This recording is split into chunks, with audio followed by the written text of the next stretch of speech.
Retorno e me abrigo em Buda, retorno e me abrigo no Dharma, retorno e me abrigo na Sangha.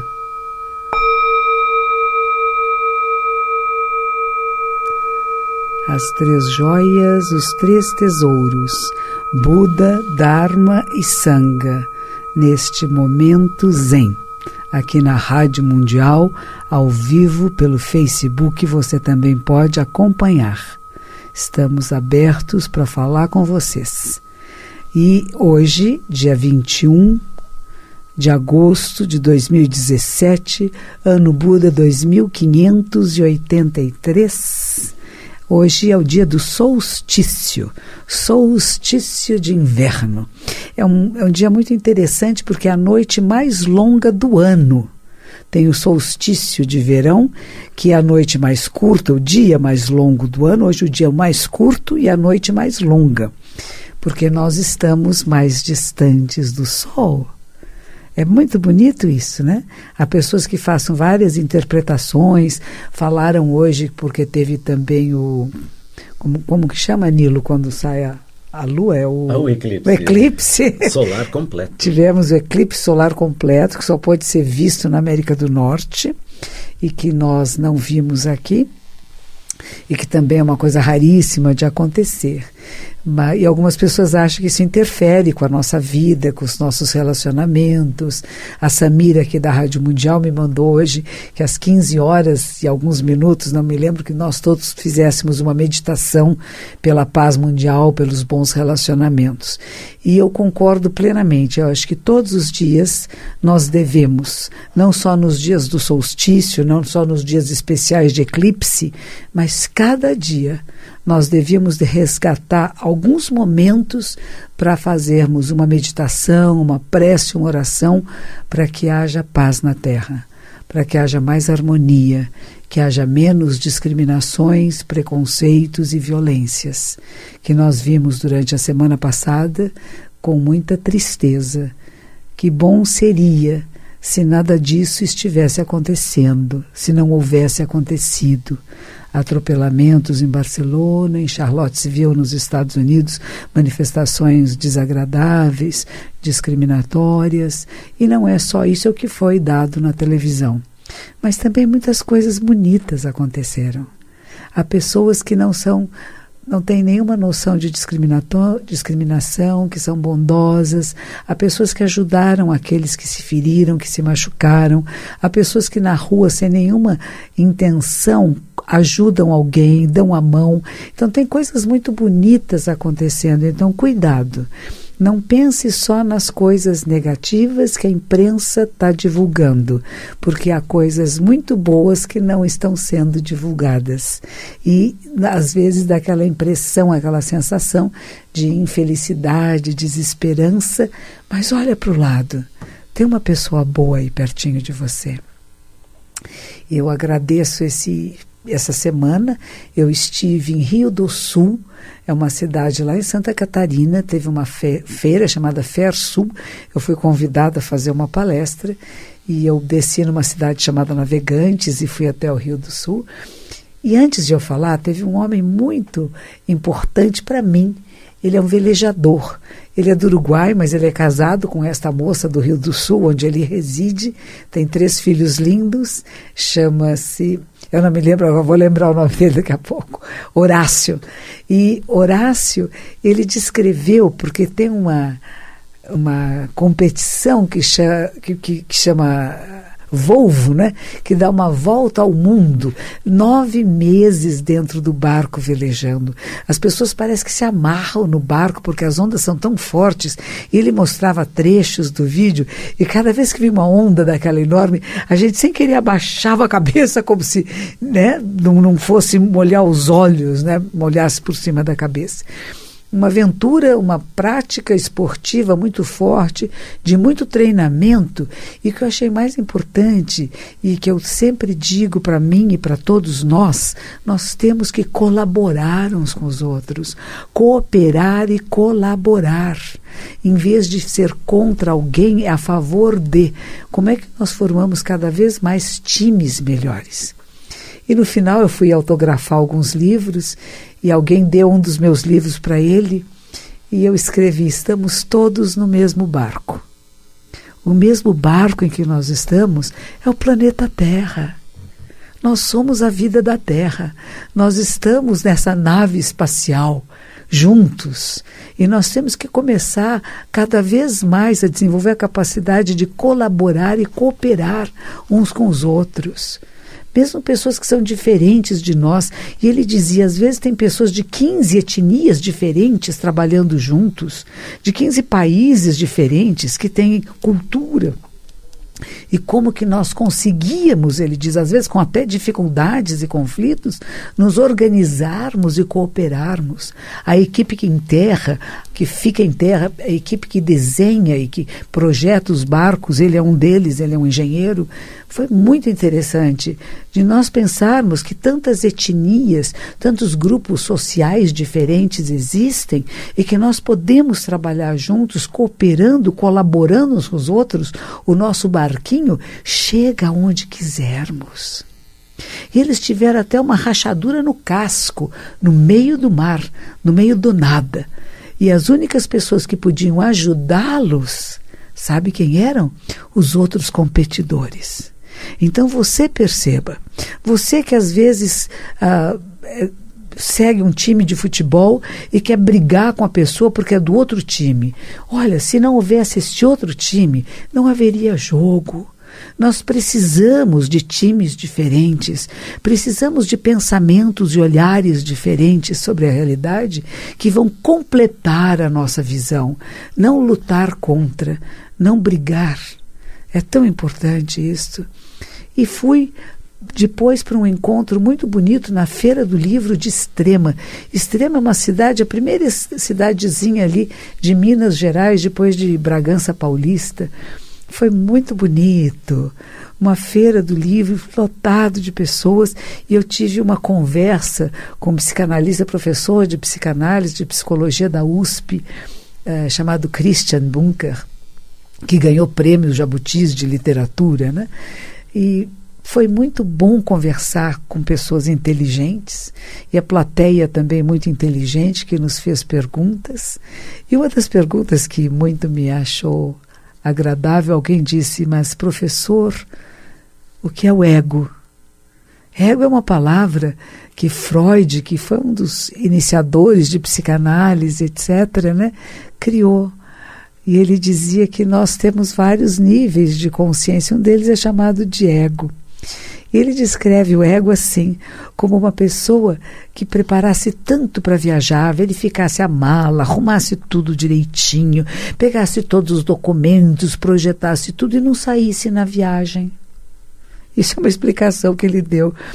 Pelo menos o que eu me lembro é esse. Outra é uma pessoa que tivesse tantas coisas, que é tão grande, fica tão pesado que também não consegue viajar. Ou seja, para vivermos a vida, se nós tivermos muito essa noção do eu estou fazendo, eu sinto, eu faço, eu gosto, eu não gosto, eu me ofendo, eu não me ofendo, esse eu fica tão grande que para você fazer as coisas é muito difícil, você não consegue sair do lugar.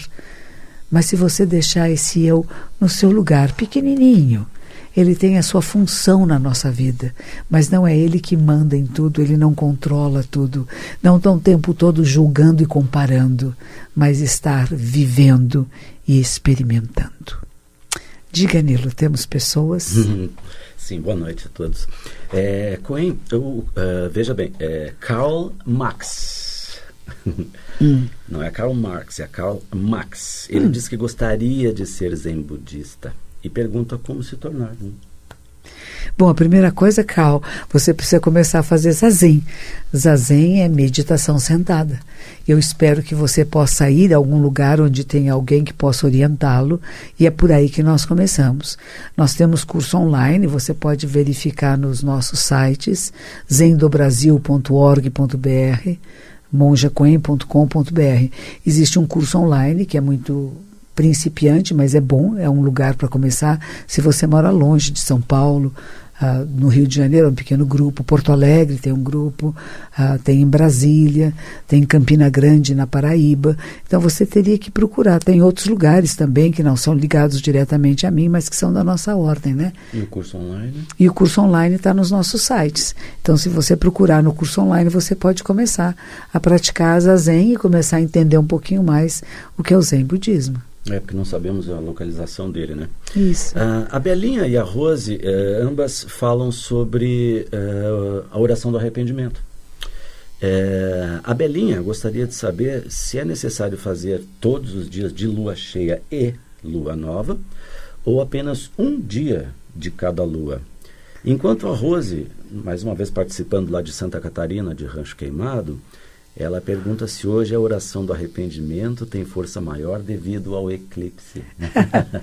Bem, não é bem assim, é na lua cheia e na lua nova. O eclipse solar não tem a ver com a lua cheia e com a lua nova, né? Nós não estamos, acho que não estamos, né? Nem na lua cheia, nem na lua nova, não me lembro. Mas o que nós temos que fazer é isso, né? Pelo menos uma vez por mês, né? Não precisa fazer nas duas se você não puder, se você não se lembrar, se as condições não forem favoráveis. Buda recomendava que a gente fizesse de 15 em 15 dias. Há pessoas no Japão que fazem hoje no dia 1º e no dia 15, porque como nós não temos mais o nosso... nós não nos guiamos mais pela lua, na verdade, de maneira que as pessoas pudessem não se esquecer, seria fazer dia 1º e dia 15. Mas é uma revisão, na verdade, né? O poema, ele é muito bonito, eu vou até repetir para vocês, mas o que é mais importante é o que você sente. Será que há um arrependimento verdadeiro? Há uma percepção da sua falta, da sua insuficiência, de alguma coisa em que você falhou dentro dos seus propósitos de vida, dos seus princípios e valores, e que você vai precisar de prestar mais atenção? Você percebe a sua responsabilidade e, portanto, a sua necessidade de transformar-se? Não é só pedir perdão e não é só repetir um poema, mas mais do que isso, é você dar uma revisada no que foram esses 15 dias. O que foi que eu fiz de benéfico e que eu devo continuar, e o que foi que eu fiz, pensei ou falei que não deu certo e que eu preciso evitar repetir. Então eu vou falar agora o poema do arrependimento. Se vocês quiserem, podem fazer junto comigo. Mas lembrem-se que o mais importante é o seu coração.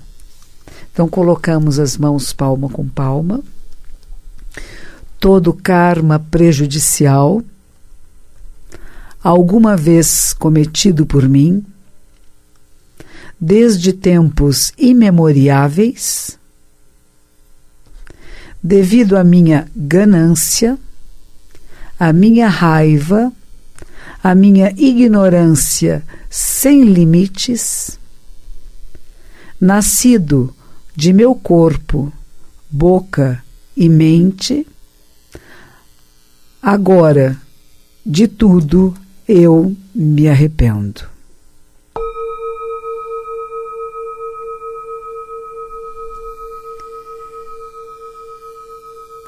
O arrependimento verdadeiro nos coloca em grande pureza. Esta é a força do arrependimento. Karma prejudicial, que não foi benéfico e é repetitivo. Alguma vez, qualquer época, que eu lembre ou não lembre, que foi cometido por mim, dos 3 venenos: ganância, raiva e ignorância. Que nasceram do que? Do meu corpo, da minha ação, do meu gesto, da minha atitude, da minha boca, da minha palavra, da maneira que eu falo e da minha mente, de como eu penso sobre a realidade, sobre mim mesmo e os outros. O que não foi benéfico, eu agora de tudo me arrependo. E arrependimento significa percebo, tomo responsabilidade e me comprometo a me transformar. Isso é muito importante. Então, eu espero que você tenha feito junto comigo esse arrependimento, que nós possamos ter entrado todos e todas no nível da grande pureza, para que possamos recomeçar agora a nossa vida, com o propósito de não fazer o mal, fazer o bem e fazer o bem a todos os seres. Você conhece pessoas boas? Diga, Nilo. O Karl Marx disse que ele escreveu, eu morro no interior de Alagoas. Não, você vive no interior de Alagoas, né, Karl?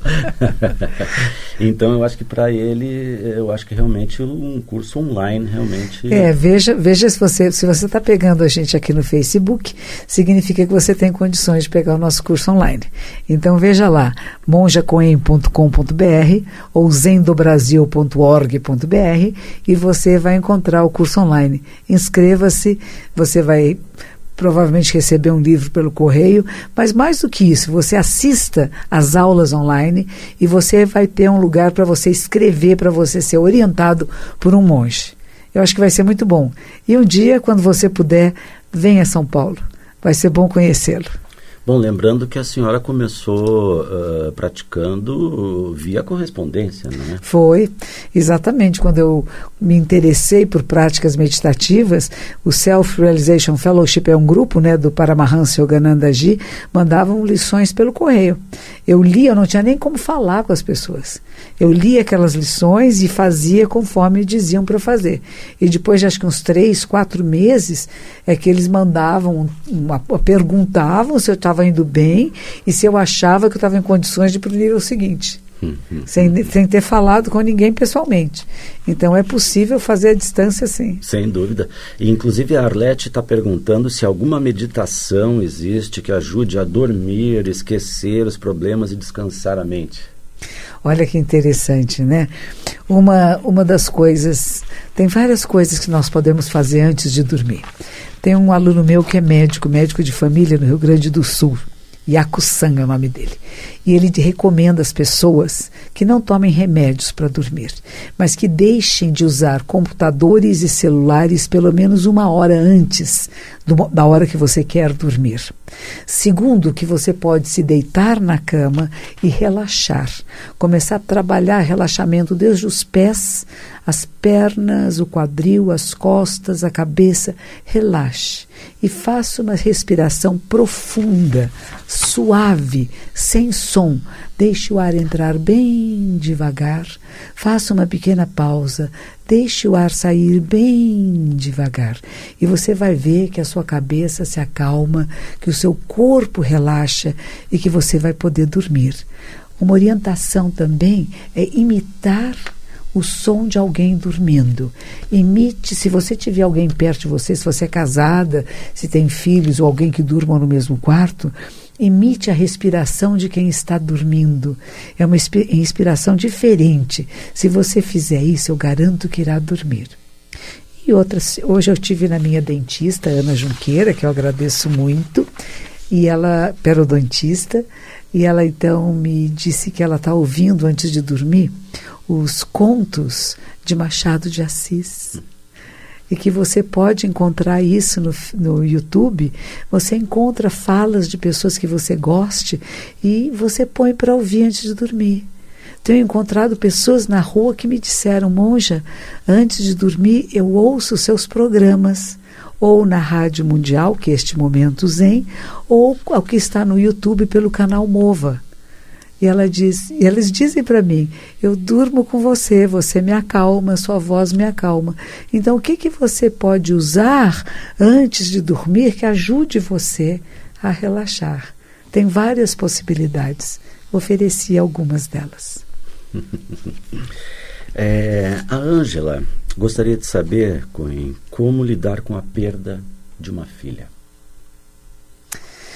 Nada pertence ao ser. Eu acho que Khalil Gibran já dizia isso. Os filhos não são nossos, eles são do mundo.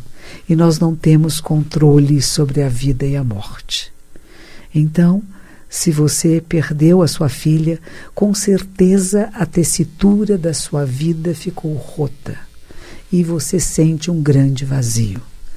A mãe desse meu discípulo, Andy Palumbo, que faleceu também há 3 semanas quase, ela está com muita tristeza, ela diz assim, eu sinto um grande vazio. Mas é isto. E este é o grande vazio da perda de alguém muito querido e muito próximo. Então nós oramos por ela. Ore por sua filha, para que ela esteja na luz infinita.